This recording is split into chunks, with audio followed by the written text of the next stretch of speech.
Good morning. Ngasi se sagun se numit ko sagun se numit ki card ki message yeng minara se aham bata ko sagun se ngin numit ko sagun se numit sigi ko ki number se 25 le ko du kala dana hangapan gumba ke gumba minus sin bi be adu chak thong badan ne kram hapo haina ko hangapan machu gi chaba ya ba pot ame ta hape ko machu ina kitang maming yo ina change su pada hape ai maiden kaina har se ko machet ama hai tar ko chak thong batu da kitang hap chalo ba amain tar ko अदो हम बदो कोई card की message से येंगा से को card हम गतंग थोक चरगे नुती के लथोक पद माइना card number 1 consider card number 2 consider नत्रगा कार्ड नंबर 3 कंसीडर को अमा खनसे को फर्स्ट सेकंड एंड थर्ड को अदो अदुगी मतुंग इन को केनो येंग मिनर से को अहंबा अनीशुबा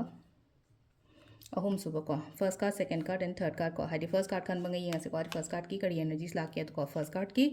सीधा लाई से हाई तार को हाइडी मरु मपांग गुम्बा पुन बे याई को हाइडी मरु मपांग कॉलेज फ्रेंड होइरो स्कूल फ्रेंड होइरो नत्र उस मंगा होए तिन रको को बई मानबी गुम्बा पुन बे याई अदु मसु लेको अदुगा सुम कुइना थेंगना दबा मी गुम्बा थेंगना बसु याई को ngasi से अदुगा अमन अमु लेना को मतेंग गुम्बा सु याम लाकानी को एंगोंदा मी गी मतेंग गुम्बा कई गुम्बा दुमाई लाओ खोलो हाइना पीरी को सिना हांबा नंबर 1 खन बंgai क्यों ओरे को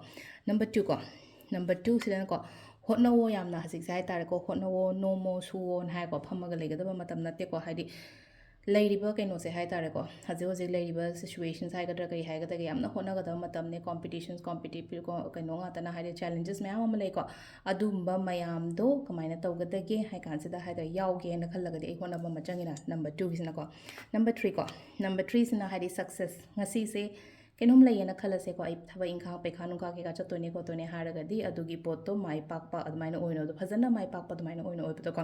अदु ओइना ओइरे अदुगा टाइमिंग ने की पुंग 3 का मिनिट अमा दगिना 3 का मिनिट कुन माथोय फाउंग लेरे दगी 10 का मिनिट अमा दगिना पुंग 2 का मिनिट 2 फाउंग लेरे को दगी पुंग 3 का मिनिट कुनि थोय दगिना